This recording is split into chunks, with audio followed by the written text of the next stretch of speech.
네, 안녕하세요. 어슴새벽입니다. 네, 오랜만에 전체 방송에서 인사드리게 됐습니다. 오랜 기간 동안 말해왔던 투자 마인드와 그리고 암호자산 시장에 대한 전반적인 것들을 좀 총망라한 그런 암호자산 투자에 있어서 바이블 같은 영상이 되었으면 하는 마음에 만들게 되었으니까 여러분들이 기존에 이미 투자를 잘 하고 계신 분들도 암호자산 투자 마인드에서 재정립하는 좋은 방송이 될 테니까 들어보시면 좋을 것 같고, 그리고 또 주변에 무엇보다 새롭게 이제 뭔가 아직 투자를 시작 안 해본 사회 초년생이라든지 아니면 또 나이가 있지만 아직 투자에 대해서 좀 단기적인 늘 단타만 해서 성적이 좋지 않았던 분들이 이 방송을 통해서 투자 마인드에서 좀 깨닫고 나서 그분들에게 도움이 됐으면 하는 바람이 있습니다. 그래서 오늘 제가 그동안 정말 오랫동안 여러 말해왔던 것들을 좀 정리해서 축약해갖고 이야기 드리는 방송편이 될 것 같아서 굉장히 유익한 방송이 되지 않을까 싶습니다. 그래서 잘 들어주시고 또 이제 궁금하신 사항 같은 것들은 댓글을 남겨주시면 제가 가능한 선에서 댓글로 답을 남겨드리도록 하겠습니다. 우선 이제 처음에 돈이라는 것을 뭔지 모르는 경우들이 되게 많아요. 이 암호자산 투자함에 있어서. 그래서 간단하게 설명을 좀 해보면, 우리가 너무나 이미 기존 투자를 잘 하신 분들은 잘 아시겠지만 포르투갈, 스페인, 네덜란드, 프랑스, 그 다음에 영국, 그 다음에 미국 이런 형태로 패권 국가들이 약 100년에서 조금 안 되게끔 이렇게 패권을 장악을 했었고, 당연히 기축통화처럼 돈들이 있었잖아요. 근데 우리가 지금 미국 달러가 기축인 세상에 우리는 이제 계속 살아와서 그렇지, 기존 역사를 보면 다들 100년 이내에서 그 기축 화폐들이 다 무너지고 다음 돈으로 넘어갔단 말이에요. 왜 그러냐면 돈을 마구 찍어내고 그 다음 그 패권이 몰락하고 돈이 붕괴되면서 다음 패권 넘어가고 이게 계속 반복됐기 때문에 역시 우리는 지금 미국 달러가 붕괴되지 않을 것 같다는 그 착각 속에 너무 익숙하기 때문에 그런 세상에서 태어나고 살았기 때문에 그렇지만, 결국에 미국 달러도 종말을 하고 다음 돈으로 넘어간다는 거예요. 여기가 이제 물음표가 다음 돈인데, 이 다음 돈이 제가 늘 이야기하는 암호자산이 새로운 부의 바구니가 된다. 다음 패권 이제 돈들이 되는 거죠. 그래서 그렇게 된다라고 여러분들이 그냥 너무 당연히 달러가 이렇기 때문에 대부분은 달러는 영원할 거다라고 착각하는데 절대 그래서는 안 된다라는 거 여러분들이 생각을 하시면 좋을 것 같고, 이게 이제 그 연준의 M1 통화량에 이제 돈 찍어낸 건데, 이제 코로나 때 얼만큼 돈을 찍어냈냐고 하면 이때까지만 해도 한 4천 정도에서 지금 여기가 2만이잖아요. 그러면 16,000을 더 찍은 거죠. 그럼 4배를 더 찍어낸 거예요. 이 기간 동안에, 코로나 이후에. 그러니까 기존에 60년대부터 찍어내었던 이 달러의 양에서 4배를 더 찍어냈다. 그러니까 우리가 물가가 오르는 거가 아니라 우리가 갖고 있는 돈 가치가 떨어지고 있는 거다. 그래서 여러분들이 아무런 지금 투자를 하고 있지 않다라고 하면, 특히나 달러 베이스의 투자, 주식 포함해서 여러 이제 부동산들은 다 달러 베이스 투자니까 그런 걸 하고 있다라고 하면, 정말 투자를 아예 안 하는 사람 기준이라 그러면 이렇게 4배를 찍어냈기 때문에 연에 만약에 원화 가치가 한 20-30% 떨어진다라고 대략 생각을 하는데, 그 정도로 예상을 하면 여러분들 100만 원을 아무 투자도 안 하고 있다라고 하면 1년에 20-30만 원이 떨어지는, 그러니까 1년에 100만 원이 70만 원에서 80만 원이 되는 정도로 빠지는 마이너스 투자를 100%의 확률로 하고 계신 거예요. 그러니까 투자를 아무것도 안 하는 게 제일 위험하다는 거죠.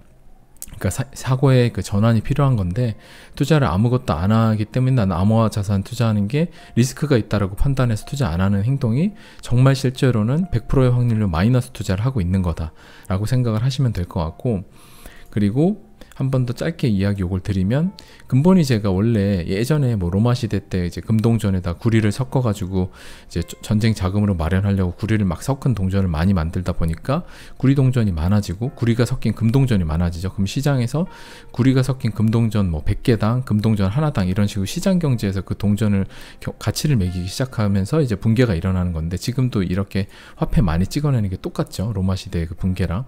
그럼 그 다음에 미국이 근본이제로 이제 35달러 1온스에 이렇게 패깅을 해가지고 그 달러를 이제 타국과 금과 교환하기 위해서 먼저 달러를 환전하는 형태의, 어떻게 보면 플랫폼 코인처럼 요거를 이제 자리를 잡았었는데, 미국이 어느 날 닉슨 쇼크처럼 이제 닉슨 대통령이 닉슨 쇼크가 있었죠. 70년대에 더 이상 나는 이 달러 35달러 1온스에 요거를 패깅을 안 하고 그냥 무제한으로 난 달러 찍겠다라고 하는 순간, 더 이상 이제 인류의 돈은, 이제 현재 미국의 달러는 금 기반의 담보물이 없는 거예요. 그래서 무제한 종이돈이 돼버렸다. 그래서 이런 현상이 발생을 했다. 무제한으로 돈이 엄청나게 4배, 그동안 찍은 양이 4배가 찍히는 현상이 생겼다라고 여러분들이 생각을 하시면 될 것 같고, 그래서 이게 이제 돈이라는 건 무엇이냐. 결국에 한정적으로 늘 돈을 많이 찍어내면 100년씩 이내에 기축화폐를 갖고 있던 여러 나라들의 패권국이 몰락하면서 지금 미국까지 왔는데, 역시 미국의 달러도 결국에 지난 인류의 모든 역사처럼 몰락을 할 것이다. 그렇기 때문에 다음 돈은 암호자산, 이제 새로운 부의 바구니라 암호자산으로 넘어간다 라고 여러분들이 생각을 하시면 되고, 왜 암호자산이 태풍의 눈이냐고 하면, 아까 제가 1년에 100%의 확률로 투자를 안 하면 마이너스가 된다고 했잖아요. 돈의 양이 많아지기 때문에. 그러면 여러분들이 암호자산 투자가 이렇게 비트코인 차트가 막 가다가 폭락을 하고 또 폭락을 하고 막 이러잖아요. 계속 이런 역사예요. 이때부터 가다가 폭락을 하고 이때도 폭락을 하고 또 올라가고, 계속 이거 반복인데, 왜 암호자산이 태풍의 눈이냐면, 이런 순간에 사면 진짜 암호자산이 폭락을 하니까 정말 태풍에 들어가면 바다에 비바람이 몰아치고 막 배들이 침몰하고 하니까 무섭잖아요. 근데 실제로는 이거는 이렇게 폭락을 단기간에 해서 무섭지만, 결국에 시장이 지나면 돈의 양이 많기 때문에 암호자산들 같은 경우 수량이 정해지고 다음에 부의 바구니이기 때문에 결국에는 올라간다는 거죠. 그러면 단기적으로 이렇게 빠져도 시간이 지나면 계속 올라가잖아요. 이때가 비트코인 가격이 181불밖에 안 돼요. 이때 이제 1000불이고 계속해서 올라간단 말이에요. 2017년에 고점에 만약 물렸다고 해도 18,000불이에요. 그럼 지금 이미 43,000불 이러니까 훨씬 더 이득이죠. 그러니까 계속 이걸 반복을 한다. 그래서 실제로는 되게 무서워 보이고 막 폭락을 하고 단기간에 막 빠진 거 엄청 무서워 보이지만, 실제로는 아무것도 안 하는 투자는 매년 100%의 확률로 마이너스가 되는 투자가 확정이지만, 얘는 단기적으로 마이너스지만 실제로 시간을 두고 꾸준히 계속 분할로 매집하고 이런 공포의 구간에 살 수 있다라고 하면 제일 안전한 투자라는 거죠. 그래서 암호자산이 태풍의 눈이라는 게, 잠깐 들어갔을 땐 태풍이라 무섭지만 그 깊숙이 태풍의 눈에 들어가면 되게 햇볕도 쨍쨍하고 고요하잖아요. 그래서 여러분들이 그 진짜 투자를 어렵게 만들기 위해서 이런 폭락들과 소수를 선발하기 위해서 이런 게 있는 거거든요. 그래서 여러분들이 암호자산이 태풍의 왜 눈인지에 대해서, 실제로는 안전한 자산이에요. 그리고 다음에 부의 바구니가 되는 자산이고, 근데 여러분들이 단기적으로 내가 몇십 프로가 마이너스 되고 이런 게 막 두려워서 그런데, 제가 늘 상도덕이라고 이야기를 드리잖아요. 투자가. 왜냐하면 암호자산 투자가 10배, 막 그리고 2배, 심하면 뭐 알트코인 100배 이렇게 얻기 위해서 들어오는데, 엄청난 수익을 얻기 위해 들어오잖아요. 근데 마이너스 50%, 마이너스 70%는 감당하기 싫어요. 10배는 벌고 싶으면서 마이너스 50%는 싫다 이거죠. 이게 얼마나 놀부심보예요. 말이 안 되잖아요. 그래서 제가 상도덕을 갖추라고 얘기를 하는데, 그러니까 10배를 벌고 싶으면 마이너스 심지어 90%도 감내를 할 수 있어요. 이제 확신을 갖고. 이제 확신이 없으면 마이너스 90%, 70%가 되면 두려워서 팔겠지만, 진짜 확신이 있다. 비트코인만 만약에 봐도 마이너스, 여기서 제가 이때부터 시작을 해가지고 이때 꾸준히 샀다고 늘 이야기 드렸잖아요. 그러면 제 평단가는 여기에요. 근데 계속 빠져요. 그러면은 마이너스 50%가 돼도 이거에 대해서 확신이 있다라고 그러면 꾸준히 산다라고 하면, 제가 비트코인을 단순히 뭐 한 10% 벌려고 들어온 게 아니고 20% 벌려고 들어온 게 아니라 그냥 그래도 몇 배, 그리고 더 심하게는 나중에 지나가면 10배 뭐 이렇게 수익을 내려고 들어왔는데, 마이너스 50% 여기서 이걸 감당을 못하면 안 되잖아요. 그게 이제 상도덕이죠. 투자에 있어서 지켜야 할 덕목이다 라고 이제 늘 이야기 드리는 건데, 여러분들이 그런 생각을 하시면 좋을 것 같고, 그리고 또 이제 두 번째로 이것도 굉장히 중요한 건데, 여러분들은 대부분 비확정적 투자를 해요. 확정적 투자와 비확정적 투자가 뭐냐면, 제가 둘레길 암벽 등반 이렇게 비교를 했는데, 확정적 투자는 여러분들이 엄청나게 이 암호자산 시장이 새로운 부의 바구니가 되고 다음에 돈이 될 거라는 확신을 갖는다라고 하면, 이런 때 산들 여러분들이 이때 뭐 250불에 200불에 샀다라고 한들 마이너스 여기서 뭐 한 4분의 1 토막이 난다라고 해도 꾸준히 계속 투자를 했어요. 그러면 여러분은 이 기간 동안에 물량을 이만큼 모아서 평단가가 뭐 한 이 정도 언저리가 될 거 아니에요. 꾸준히 계속 샀다라고 하면. 그럼 뭐 300불이에요. 그럼 지금 와갖고는 엄청난 수익이겠죠. 근데 확정적 투자가 뭐냐면, 여기서 만약에 팔고 난 여기서 사야지, 그리고 다시 여기서 팔고 여기서 사야지, 이거를 반복을 하려고 하는 게 확정적 투자가 아니라, 그냥 나는 언제 사든지 들어가서 어차피 이 시장은 다음 미래의 부의 바구니가 될 거기 때문에 꾸준히 계속 사서, 나는 내가 목표한 금액, 만약에 비트코인 나는 한 200불에 사가지고 난 10,000불에 팔 거야 라고 해서 10,000불이 여기에요. 이때쯤 팔 거야 라고 하면 이때 그냥 딱 파는 거예요. 이때 난 한번 팔 거야 라고 하는 거예요. 그게 확정적 투자고, 비확정적 투자는 모든 구간에 있어서 모든 거를 다 먹을 수 있다라고 착각을 하고 여기서 팔아서 여기서 살려는 행동들을 하는 게 비확정적 투자. 그래서 제가 왜 둘레길과 암벽 등반으로 비교를 했냐라고 하면, 확정적 투자는 여러 그 좋은 투자를 마인드 갖고 있는 사람들하고 손을 잡고서 그냥 가령 한라산을 올라가는 데 있어서 그 주변 풍경도 보고 숲길도 있고 이런 이제 여러 길들을 지나서 시간을 한 5시간 돌아서 이제 계속 이렇게 돌아서 올라가는 거예요. 이렇게 굽이굽이 돌아서. 근데 천천히 올라가면 반드시 정상에 웬만하면 도달할 수 있어요. 왜냐하면 내가 300불에 사서 난 10,000불에 팔 거에서 그냥 10,000불에 지정가 매도를 걸어두면 되는 거니까.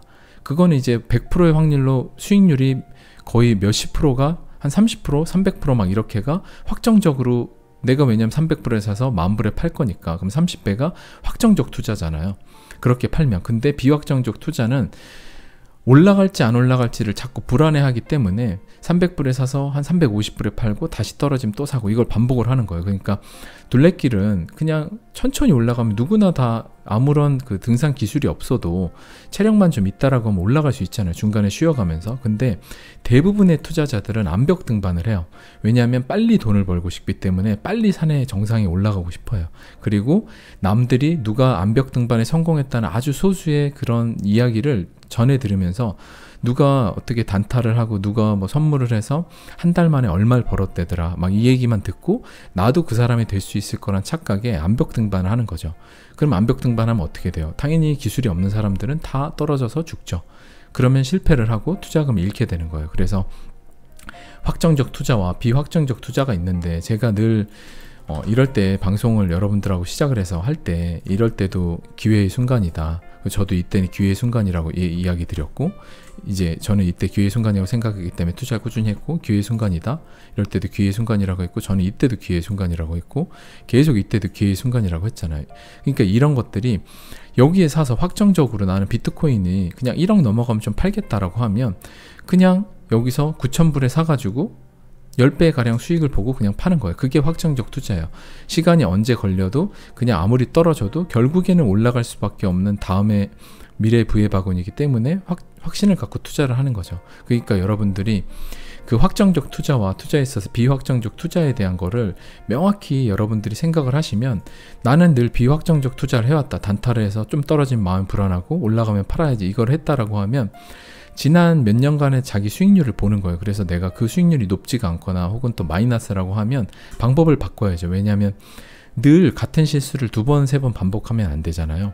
그러니까 사람이 실수는 누구나 할 수 있지만 같은 실수를 반복하느냐 안 하느냐에 따라서 그 사람의 미래가 전 결정된다고 보거든요. 그래서 여러분들이 내가 투자에 있어서 같은 실수를 반복하고 있냐 아닌지는 지난 몇 년의 자기의 과거 레코드를 보시면 될 것 같아요. 그래서 제가 투자 일기 같은 것도 꼭 쓰시라고 하는 게 그 말씀을 드리는 거고, 자, 원 할 얘기가 많아서 말이 좀 빠른데, 다음은 이제 가치와 가격에 대해서 제가 예전부터 스타벅스 커피 이론이라고 부르면서 제가 이야기 드리고 뭐 이론이라고 만들어서 거창한 건 아니고, 가치와 가격이 어떤 거냐면, 여러분들이 비트코인 한 개의 가치가 이때 가치와 이때 가치가 뭐가 다를까라고 하면, 이때보다 당연히 시간 지나면서 비트코인의 네트워크나 뭐 여러 가지들 채굴도 되면서 전반적으로 확장이 되니까 대중화도 좀 일어나고 기술의 산업의 발전도 일어나고 하니까 당연히 시간이 지나면 이때보다 더 가치가 높을 거예요. 근데 가격은 왜 떨어질까요? 가치와 가격이 시간에 비례해 갖고 늘 같이 움직이는 게 아니에요. 그러니까 이때의 가치도 이때의 가치랑 사실상 다를 게 없어요. 이때는 가치가 단순히 투기에 의해서 좀 고평가가 된 거고, 이때는 사람들이 무서워서 공포 때문에 가격이 그냥 가치에 비해서 떨어져 있는 상태인 거예요. 그러면 우리든 당연히 쌀 때 사야 되고 비쌀 때 팔아야 되잖아요. 그게 정답인데, 대부분의 사람들은 비싸면 사고 떨어지면 못 사요. 이때는 공포가 있으니까 가치가 없다라고 생각을 해요. 이런 구간에는 가치가 없다. 그리고 이때는 가치가 있다라고 생각을 하고, 그래서 이게 왜 스타벅스 이론이냐라고 하면, 여러분들이 쉽게 생각해서 스타벅스에서 아메리카노를 한 잔에 5,000원씩 이제 사 먹다가 어느 날 스타벅스 간판이 가려졌어요. 그리고 무슨 커피인지 모르는데 커피 맛은 똑같아요. 그러면 소수의 똑똑한 사람들은 스타벅스가 지금 간판을 잠시 가려놓고 영업을 하고 있구나라고 눈치를 채고 그냥 5,000원에 팔던 커피가 좀 리모델링 봉사하느라고 2,500원에 팔면 눈치 빠르게 어차피 스타벅스인데 간판이 가려져 있네 하고 2,500원에 반값 할인된 가격에 커피를 사 먹겠죠. 근데 대부분의 잘 모르는 대중들은 간판이 가려지면 커피 맛이 달라졌겠거니 생각을 하고 심지어 먹어도 다르다고 착각을 하고 가격이 떨어지면 가치가 없다라고 생각을 하고 그 커피를 반값 할인하는 걸 사 먹지 않아요. 그러니까 이럴 때 못 산다는 거죠. 이럴 때.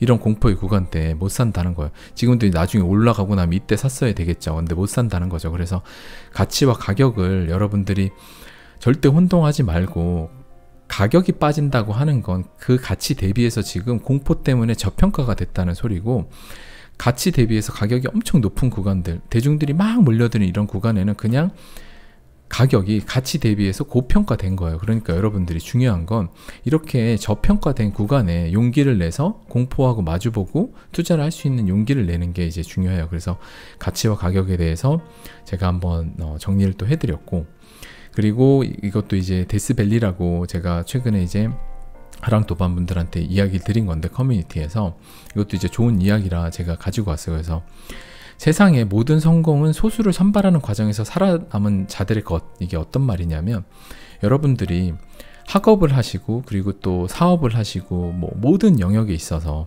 학업에서도 엉덩이 무겁게 정말 공부를 열심히 한 애들, 그러니까 뭐 당연히 머리도 좋아야겠지만 물리적으로 시간을 많이 쏟아서 공부를 많이 한 애들이 당연히 남들을 비해서 그 시간을 버텨내고 엄청난 시간을 거기에 할애했기 때문에 성적이 잘 나오고 좋은 대학을 가고, 이게 어떻게 보면 지금 우리의 입시 시스템이잖아요. 그러니까 그런 것들도 다 소수를 선발하기 위함이죠. 소수, 그걸 버텨내는 소수를 선발하기 위함이고, 사업도 마찬가지예요. 굉장히 힘든 순간이 있고, 그런데 그 순간을 견뎌내고 그리고 자기만의 유니크한 무언가를 찾아서 사람들이 몰려들 때까지 버텨내고 서비스나 뭐 어떤 사업 아이템이 성공할 때까지 버텨낸 자들을 선발하는 게 성공한 사업가들을 소수를 선발하는 그런 과정인 거죠. 그러니까 사업을 성공하냐 아니냐도 결국에 같은 맥락이고, 투자 역시도 데스밸리 소수를 선발하는 과정인 게, 결국에 여기까지 올라올 때 제가 투자했었던 이때를 본다라고 하면 이때 이렇게 가격이 50% 이상 빠진 이때가 소수를 선발하는 과정이라는 거예요. 그러니까 결국에 남아있는 극소수의 성공한 투자자를 가리는 작업이 이런 때 있는 거예요. 그러니까 소수를 선발하는 과정이 모든 공포의 구간에 있는 거예요. 그러면 우리는 이때가 기회라는 걸 알아야죠. 그죠? 소수를 선발하는 과정이니까. 그러니까 데스밸리는 극소수의 사람과 대다수의 대중을 분리하는 작업을 하는 건데, 극소수의 성공한 사람들은 대부분 다 데스밸리를 힘겹게 이겨내는 사람이거든요. 그래서 회사에서도 정말 많은 프로젝트에 뭔가 모직 어떤 것들로 다 견뎌낸 사람들이 임원이 되고 성공을 하잖아요. 그 회사 안에서도 마찬가지로 투자에 있어서도 이런 극소수의 데스밸리들이 있단 말이에요. 이럴 때 극소수의 인원에 들어가는 과정이 이때 있는 거예요. 그러면 내가 이런 구간이 공포의 구간이 너무 무서워요. 얼마 전에도 러시아 뭐 전쟁 사건 때문에 다들 막 무서워했죠. 엄청 빠질 때. 그럼 그때가 우리 대중 투자자들 사이에서 극소수의 현명한 투자자를 선별하는, 소수를 선발하는 과정인 거예요. 그러면 여러분들이 소수를 선발하는 과정이 됐을 때 정신을 바짝 차리고 지금이 테스트 구간이구나 하고 나는 살아남아야지라고 생각을 해야지, 대중들이 다 오른쪽으로 무서워서 몰려가서 소수 선발하는 과정에서 지금 무섭다라고 몰려가서 그냥 나는 여기서 포기할래라고 다 따라갈 때 따라갈 게 아니라, 다 오른쪽으로 몰려갈 때 나는 왼쪽에서 우두커니 정말 외롭고 고독하지만 있을 수 있어야 되는 거죠. 그게 이제 소수를 선발하는 과정이다. 이런 모든 구간들이. 그래서 여러분들이 데스밸리가 죽음의 계곡이란 뜻이잖아요. 그래서 IT 쪽 이런 데서 이제 스타트업들이 많이 쓰는 표현인데, 초반 한 2년 동안에 매출이 없는 구간을 잘 버텨내서 성공을 하는, 그러니까 모든 창업 아이템들이 다 데스밸리 겪어요. 그래서 투자에서도 마찬가지로 이런 죽음의 계곡에 소수를 선발하는 과정에서 나는 살아남아서 뭐 사막 한가운데 물도 없고 막 바스락거리는 그러니까 조개가 아니죠, 모래와 이런 데서 죽을 각오로 그걸 견뎌내고 나면 다음에 오아시스가 하나 나오고, 그 오아시스에서 목을 또 축이고 또 데스밸리가 나오고, 그렇게 가다 보면 끝나지 않는 영원한 파라다이스가 존재해요. 그게 뭐냐면, 정말 이때 샀던 사람들이 있어요. 이때 100,000불에 샀어요, 비트코인을. 그러면 이런 죽음의 계곡을 견뎠어요. 그러면 여기서부터 이제 오아시스를 만났겠죠. 이제 원금을 도달해서 살만하다.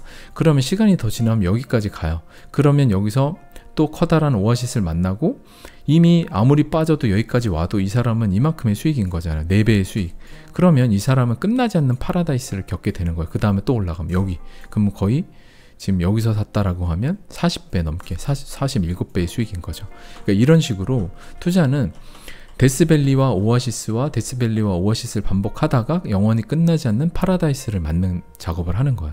그러니까 여러분들이 투자에 있어서 데스밸리를 누구나 겪을 수밖에 없어요. 이런 구간에 다 겪어요. 그러면 데스밸리를 겪었을 때 여러분들이 명심하셔야 될 건 지금의 데스밸리는 누구나 다 겪는 데스밸리고 내 주변에 있는 수많은 경쟁자들을 떨궈내기 위한 소수를 선발하는 과정이다라는 걸 눈치를 채고 그때 이 시간들이 나에게 철저하게 유리하게 만드는 작업을 하셔야 되는 거예요.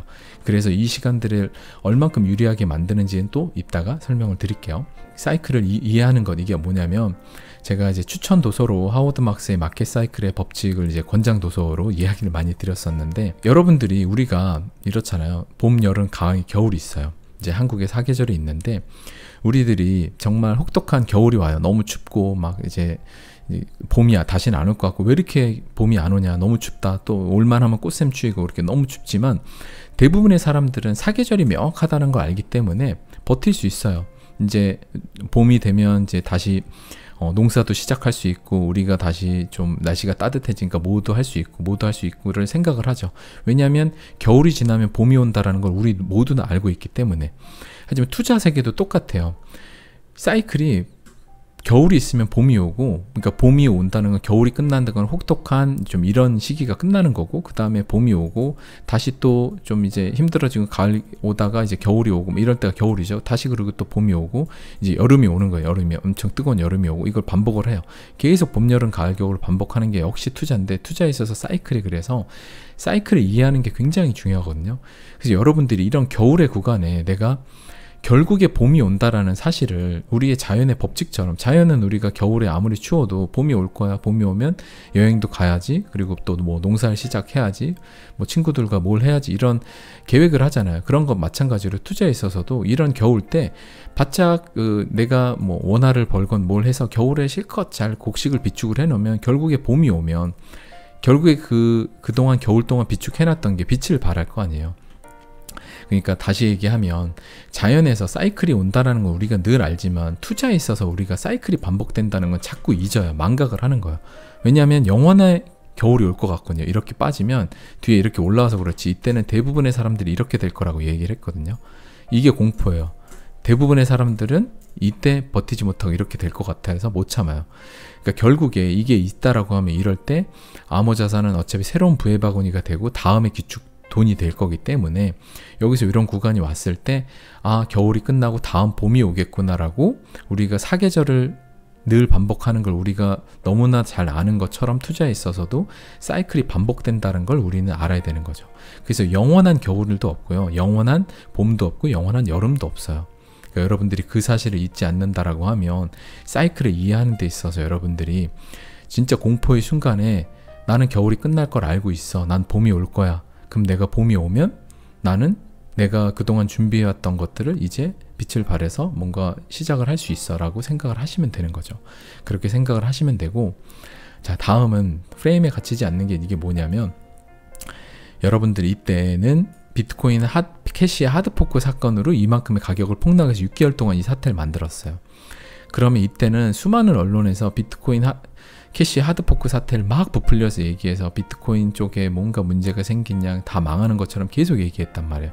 이때는 코로나기 때문에 전 세계가 망하는 것처럼 또 다 얘기를 했어요. 이때 같은 경우 시즌 종료를 프레임을 씌웠고, 이때 같은 경우 러시아와 우크라이나 전쟁으로 전 세계가 3차 세계대전이 일어나고 핵전쟁이 일어날 것 같은, 그래서 핵전쟁이 설령 앞으로 일어난다고 해도 저는 그냥 이벤트로 지나갈 거라고 보는데, 그런 식으로 계속 프레임을 씌우는 거예요. 언론을, 그들이 금융 엘리트라고 말하는 이 암호자산 시장을 움직이고 전 세계 부의 이제 모든 경제 마켓을 움직이는 주도권을 가진 그들이, 언론도 대부분 다 장악을 하고 있기 때문에 언론에다가 프레임을 계속 씌워요. 이럴 땐 뭐다, 이럴 땐 뭐다 해서 계속 뉴스를 양산하면서 대중들을 공포로 몰아가죠. 그러면 양들이, 대중은 양이니까 이쪽 우리로 한 마리가 먼저 달리기 시작하면 글로 다 따라가거든요. 양 무리들이. 그것처럼 다들 몰려가는 거예요. 그래서 우리는 이럴 때 러시아 우크라이나 전쟁 때 여러분들한테 프레임에 갇히지 말라는 게 뭐냐면, 러시아와 우크라이나 전쟁이 날까 안 날까, 러시아가 지금 어떤 상황이고 우크라이나가 지금 어떻게 하고 있고 뭐 무기를 어떻게 왔고 병력이 얼마큼 했고 이런 거에 매몰돼서 그 전쟁 중인 상황에 빠져갖고 여러분들이 생각을 하시고 투자를 준비한다라고 하면, 전쟁이 날 것 같은데 지금 팔아야 될까 살까 이걸 하면 이미 언론들이나 금융 엘리트들이 짜놓은 울타리에 이미 우리는 들어가 있는 거예요. 프레임에 갇혀 있는 거예요. 그래서 그들이 던져주는 토픽, 러시아 우크라이나 전쟁 때문에 암호자산 시장이라든지 경제가 붕괴가 일어날 것 같다라는 주제에 빠지지 말고 그냥 한 발 물러 떨어져서 그냥 그런 게 나오면 어차피 암호자산은 다음에 부의 바구니고, 그 다음에 기득권들은 제일 중요한 게 부의 바구니가 무너지면 그들의 기득권이 제일 위험하잖아요. 그럼 그들이 제일 두려운 거는 대중들에 대한 통제권 상실이에요. 그럼 대중들이 세상에 부의 바구니가 무너지면 다 폭동을 일으킬 거 아니에요. 그러면 그들은 통제가 안 되니까 제일 그게 두려운 거거든요. 뭐 전 세계적인 핵전쟁도 제일 두렵겠지만 이런 것도 제일 두렵기 때문에 어차피 그들을 위해서 이런 부의 바구니를 잘 유지를 할 거란 말이에요. 그러면 아무리 던져주는 그런 떡밥에 뭐 전쟁 사건에 뭐에 여러분들이 매몰돼서 그것만 관심을 가질 게 아니라, 리플 소송도 마찬가지예요. 제가 늘 이야기 드리지만 제가 리플 소송의 변호사가 뭘 했고 이런 얘기를 늘 하지 않는 이유가, 여러분들이 그거에 관심을 가질 필요가 저는 없다라고 생각을 해요. 이게 이제 좀 이해가 안 가시는 분들도 계시겠지만, 이런 지금 제가 오늘 얘기하고 있는 프레임 이론에 대해서만 생각을 한다라고 하면, 언론이 여러분들한테 주어주는 그 울타리 안에서 뛰어노지 마시고 그 울타리 밖으로 나와서, 언론이 왜 이렇게 우리한테 친절한 정보를 줄까? 우크라이나 러시아 전쟁 사건에 대해서 계속 얘기를 하는데 그게 우리 투자에 있어서 진짜 그들이 친절하게 알려주는 정보가 도움이 과연 될까라고 의심을 해보셔야 되는 거죠. 언론들이 계속해서 우리한테 정보를 주는 건 우리한테 도움이 되라고 정보를 주는 게 아니라 우리가 공포를 느꼈으면 하는 마음에서 정보를 주는 거예요. 그래서 여러분들이 프레임에 갇히지 말고 한 발 떨어져서 굉장히 철학적인 사고를 해서 이런 전쟁이 나면 그들이 제일 손해보는 건데 이 전쟁을 나서 모든 암호자산 시장이나 경제가 폭망을 할까 지금. 그런 사고를 하면 안 되고, 모든 대중이 환희에 차는 이런 순간 때 폭락이 오겠구나 라고 반대로 생각을 해야 되는 거죠. 그래서 여러분들이 그런 생각을 하시면 좋을 것 같다 라고 6번까지 좀 이야기를 드리고, 자, 그리고 아까 제가 유리한 시간에 대한 건데, 현명한 투자자와 대중 투자자의 차이가 뭐냐면, 이런 이제 폭락한 구간들이 있어요. 뭐 코로나 때도 단기간에 뭐 한 엄청난 폭락을 했고 50% 가까이 폭락하고 뭐 폭락했는데, 현명한 투자자들은요 모든 시간을 유리한 시간으로 만들어요. 대중 투자자는 그 시간을 그냥 힘겹게 버티거나 아니면 그 시간에 대부분 떨어져 나가거나, 이럴 때가 다 데스밸리라고 했잖아요. 제가 그때 데스밸리를 유리한 시간으로 만들어서 현명한 투자자가 되는 방법은, 폭락을 했을 때 정말 하루하루 불안하고 6개월 동안 괴로워서 가족들한테 짜증을 내면서 투자를 힘들게 하는 사람은 정말 버티면 그나마 잘하는 일반 대중 투자자고요. 진짜 현명한 투자자는 이런 구간이, 남들은 다 힘들어하고 공포에 떨어져 나가는 구간이니까 나는 이때 꾸준히 계속 사는 거예요. 그러면 이 시간이 나한테 유리한 시간으로 만들어지는 거잖아요. 모든 시간이. 그러니까 남들이 막 정말 힘들어서 사업이 막 괴로워하고 있을 때, 나는 모두가 힘들어할 때 진짜 노력을 해서 정말 나만의 무언가를 만들었어요. 그 시간에. 그러면 그 시간이 남들은 괴로웠지만 나는 한 발 더 나아간 유리한 시간이 되는 거잖아요. 그래서 투자에 있어서도 명확해요. 사업도 똑같지만 정말 모두가 힘들어하는 순간에 내가 다른 무언가 행동을 한다라고 하면 그게 나한테 완전한 유리한 시간으로 바뀌기 때문에, 여러분들이 이런 구간 때 다르게 행동을 하면, 남들이 모두가 떨어져 나가고 힘들게 버틸 때 나는 능동적으로 단돈 10,000원이라도, 단돈 100,000원이라도, 단돈 100,000원이라도 이런 구간 때 사면 그게 나한테 철저히 유리한 시간으로 만드는 거예요. 모든 공포의 시간을 나한테 유리한 시간으로 만드는 것. 그게 현명한 투자자와 대중 투자자를 이제 정말 초격차를 벌이는 방법인 거죠. 그래서 여러분들이 그 어떤 시간이라도 내게 유리한 시간으로 만드는 게 진짜 중요한데, 진짜 굉장히 이런 힘든 구간 있잖아요. 여기서 샀다가 뭐 못 팔았어요. 비트코인 1000불에 샀는데 못 팔아서 240불까지 거의 한 4분의 1 토막이 났다고 칠게요. 그럼 이 시간을 나는 확신을 갖고 미래 부의 바구니가 암호자산이 될 거라는 생각을 확실히 해서 꾸준히 계속 샀어요. 그러면 평단가를 한 여기 정도까지 낮췄다고 할게요. 500불. 그러면 시간이 지나서 한 2,600불까지만 올라와도 5배 수익이 된 거잖아요. 근데 여기서 못 버티고 나간 사람들은 다 손해를 보는 거고, 그냥 여기서서 가만히 있었던 사람이 있어요. 1,000불에. 그러면 물량은 적은 물량밖에 없죠. 그거밖에 없고 그냥 2,600불 정도 되면 한 2배 정도 넘는 수익인 거예요. 하지만 여기서 물량을 많이 모으면서 계속 샀던 사람은 평단도 나아지면서 물량이 많아지겠죠. 이게 바로 이게 현명한 투자자와 그냥 일반 대중 투자자의 차이가 나는 거예요.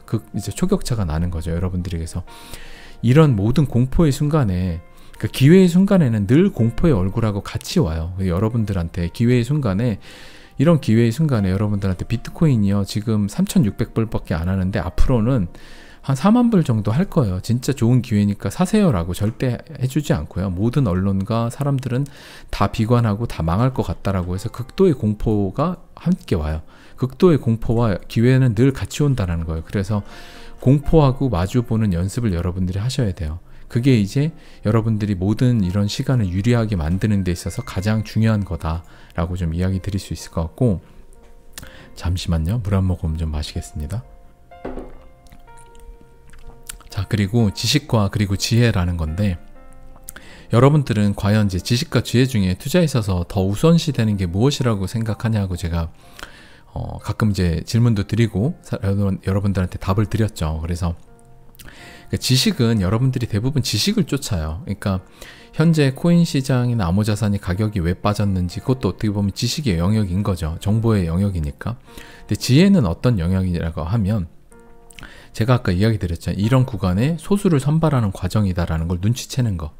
그리고 가치와 가격이 어떻게 구분해야 되는지, 이런 것들도 다 지혜의 영역이에요. 그래서 여러분들이 제가 그런 비유를 했어요. 이제 암호자산 투자가 장을 담그는 거하고 비슷하다라고 얘기했는데, 어떤 거냐면, 여러분들이 시골에 가서 여러 항아리가 많은 이런 장 맛집에 가서 뭐 된장찌개를 먹거나 하면 직접 장을 담그는데요. 그런데 가면 정말 장을 담그는 장인이, 이제 할머니라고 비유를 할게요. 할머님이 장을 담그는데 진짜 좋은 고추와 고추장을 담그는데 그리고 여러 설탕도 들어가고 모두 들어가겠죠. 그래서 좋은 재료를 거기다가 담궈가지고 좋은 항아리에 담궈요.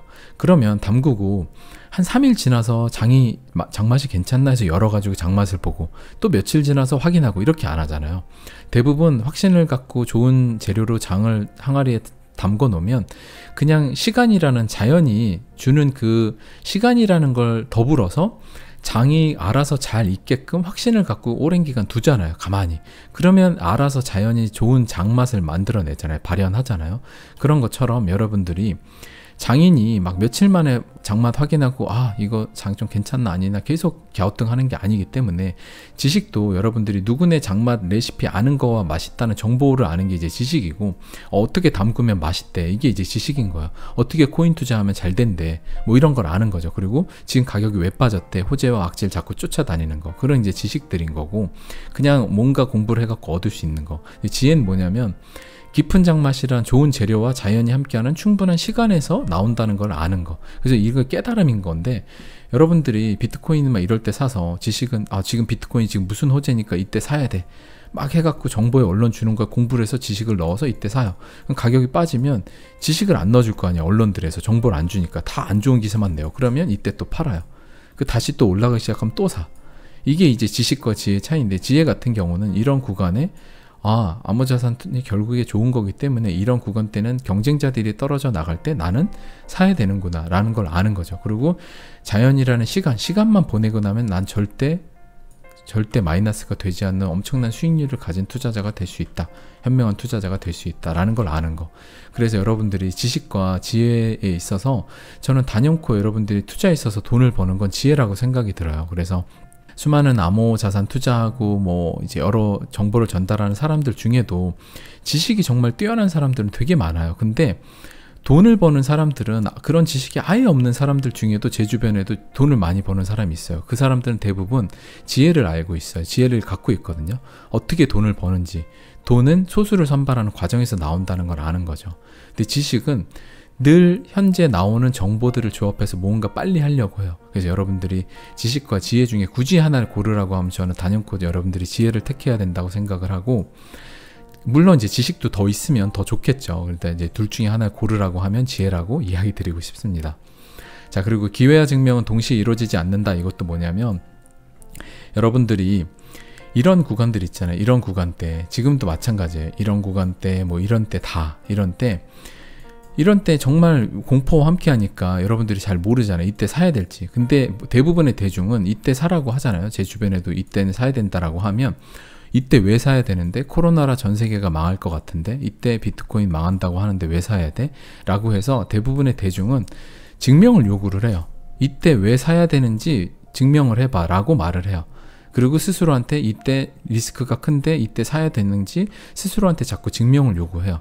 그러면 아까 얘기했잖아요. 공포와 기회는 늘 함께 오는데 이런 순간에는 공포만 있지 증명할 수 없어요. 미래에 잘 될 거라는 걸. 왜냐하면 모두가 비관적이기 때문에. 그래서 기회하고 증명은 동시에 이루어지지가 않아요.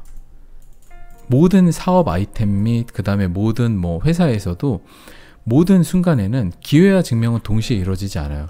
기회가 있을 때는 증명이 불가능하고요. 증명이 이루어진 순간에는 기회는 없어요.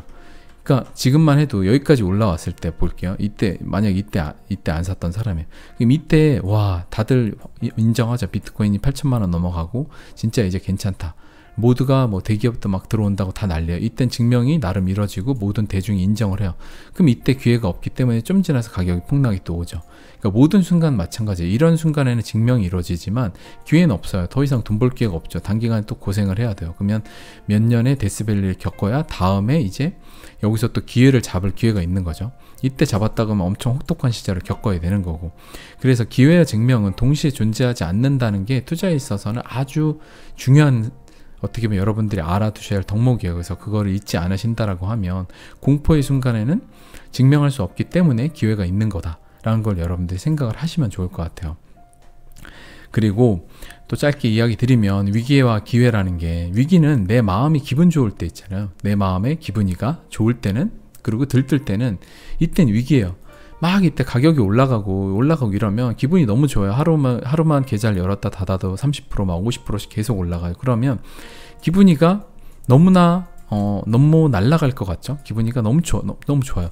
그러면 이때는 투자에 있어서 위기인 거예요. 그리고 이럴 때 진짜 맨날 들여다보면 짜증밖에 안 나고 뭐 힘들어요. 그러면 이때는 투자 적긴 거예요. 왜냐하면 모두가 떨어져 나가고 힘들어하니까, 나조차도 짜증이 나니까. 내 기분은 내가 제일 잘 알잖아요. 대중 지표도 있지만. 그래서 내 기분이가 정말 들뜨고 좋다라고 하면 여러분들이 지금 약간 경계해야 되는 투자 위기 시그널이 왔구나. 그리고 내 기분이가 진짜 수개월째 안 좋다라고 하면 지금 기회의 순간이구나 라고 생각을 하시면 될 것 같아요. 그리고 마지막으로 이제 돈에 대한 무의식에 대해서 이야기 드릴 건데, 제가 시크릿에 대해서 종종 이야기 드리는데, 여러분들이 돈을 빨리 벌려고 하잖아요. 그러면 우리가 사는 이 세상 자체는 이제 물질 세계고, 우리 내면에 있는 자아 내면에 우리 자아를 갖고 있는 건 또 무의식이라는 게 존재를 해요. 근데 무의식 속에서 우리가 돈을 빨리 벌려고 하면 돈이 두렵다라고 자꾸 인식을 해요. 우리의 무의식은 그냥 파동이 그렇게 가서 돈이 두렵다라고 생각을 하고, 그럼 돈을 밀어내게 돼요. 그러니까 돈을 빨리 벌려고 한다는 건 돈에 대해서 두려운 거예요. 내가 돈이 빨리 없으면 뭔가 안 될 것 같은, 자꾸 이 생각 때문에 돈이 두렵다라고 인식하고 돈을 밀어나게 되는 거죠. 그래서 가난을 대물림하는, 이제 어떻게 보면 가난한 부모한테서 가난한 자식이 나오는 경우들은 뭐냐면, 돈을 안 물려주는 게 두려운 게 아니라, 어렸을 때 심지어 그 뱃속에 있을 때부터 내가 계속해서 돈이 얼마 있어야 가령 산후조리원 좋은 데 가는데 애가 나오면 또 학비가 많이 드는데 계속 돈 생각을 하고, 애가 태어나서도 야, 돈 많이 드는데 너 학원은 이렇게 해야겠니? 나 돈 많이 드는데 뭘 해야겠니? 계속 이러면 어렸을 때부터 그 애는 돈이라는 것 자체는 없으면 두려운 거라는 그 무의식을 갖게 돼요. 그러면 그냥 필연적으로 돈은 없으면 두려운 게 되니까 돈이 있어야 되는구나, 난 돈을 벌어야 돼. 그래서 좋은 쪽으로 돈에 대해서 나는 돈을 무조건 많이 벌 수 있고 나는 돈을 무조건 잘 될 거야 라는 게 아니라, 자칫하면 돈이라는 거 무섭다는 인식을 갖게 되면 커서도 돈 하면서 돈 없으면 어떡하지? 계속 이러면 가난을 대물림하는 게 돈을 못 물려주는 게 아니라 이 가난에 대한, 돈에 대한 두려운 무의식을 물려주게 되는 거예요. 그래서 여러분들이 이 투자에 있어서도 똑같이, 나는 이 암호자산이라는 새로운 부의 바구니가 결국엔 좋은 코인에 투자하면 무조건 올라갈 수밖에 없다. 지금 여기 있는 좋은 코인들 많죠. 좋은 코인에 투자를 하면 그냥 무조건 가격이 올라갈 수밖에 없다. 시간이 지나면 단기간에 뭐 1년이든 어떻게 될지 모르지만 앞으로 전 좋을 거라고, 당연히 제가 지난 방송에서도 제가 이때쯤 한 달 전에 했던 것 같은데 좋을 거라고 했잖아요. 한 3월 달부터 좋을 거라고 했지만 이제 시간이 좀 딜레이 돼서 4월 달부터 오고 있는데, 결국에 여러분들 좋은 방향성을 투자를 했다라고 하면, 그래서 여러분들이 이런 구간대 모든 걸 대응하는 게 중요한 게 아니라 묵직한 그 시대적 방향성에 대한 여러분들이 현명한 판단이 중요한 거지, 이런 하나하나 대응이 중요한 게 아니거든요. 그래서 여러분들이 생각을 하실 때 이 무의식 자체가 결국에는 시간이 지나면 암호자산 시장이 성장을 하고 좋아질 수밖에 없다. 그럼 난 좋은 코인에 투자해서 가만히 있기만 해도 돈을 벌 수밖에 없다라는 스스로의 확신을 갖는 거예요. 무의식으로 나는 필연적으로 부를 얻을 수밖에 없다라고 생각을 하면, 그냥 여러분들이 돈에 대해서 두려워하지 않는 파동이 있다라고 하면 아무리 이런 구간이 힘들고 해도 결국에 미의 부의 바구니고 잘 좋아질 거잖아요. 그러면 흔들림 없이 결국엔 여러분들이 투자에 있어서 성공할 수밖에 없게 되는 거죠. 그래서 여러분들이 그런 생각을 하고 계신다라고 하면 절대 실패하지 않는 투자를 하고, 여러분들은 지금부터 1년이 지나고 2년이 지난다고 하면 영원히 끝나지 않는 파라다이스에 여러분들은 걷고 계실 거예요.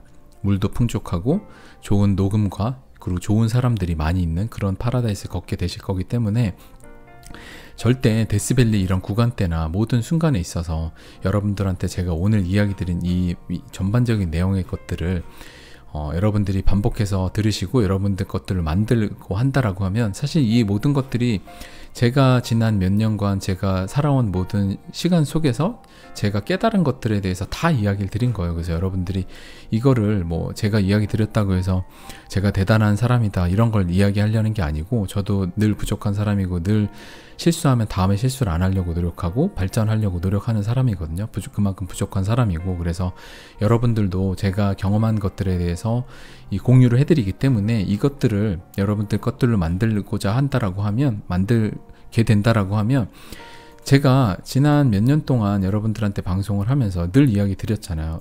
좋은 코인 사놓고 아무것도 안 하니까 정말 많은 수익이 났다. 그래서 제가 비트코인을 뭐 400만 원에 샀다, 이더리움 평단가 20만 원이다, 뭐 리플은 300원 400원이다, 뭐 이런 것들 계속 이야기 드린 이유가, 제가 싸게 샀다는 그거 드린 게 이야기 드리는 게 아니라, 그렇게 사놓고 그냥 제가 늘 이야기하는 대로 시대적 방향성만 있고 아무것도 안 하면 결국에는 부를 얻을 수밖에 없잖아요.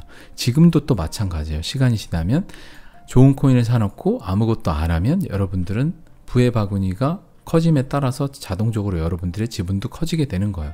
전체적인 시총이 커지게 되니까. 그래서 단기적으로 여러분들 빠지는 거에 대해서 오늘의 방송을 보시면서 두려워하지 않으시는, 공포의 순간에 여러분들이 기회를 잡으실 수 있는, 그리고 버티실 수 있는 그런 투자 인사이트, 투자 마인드를 얻으실 수 있으면 좋을 것 같아요. 네, 오늘 방송도 길었지만 여러분들한테 도움이 됐으면 좋겠고, 그리고 오늘 방송은 정말 여러 가지 지난 몇 년 것들을 축약한 방송이기 때문에 제 방송 중에도 몇 손에 꼽히는 유익한 방송이지 않을까 싶어요. 그래서 오늘의 방송을 여기까지 하도록 하겠습니다. 네, 들어주셔서 감사합니다. 어슴새벽이었습니다.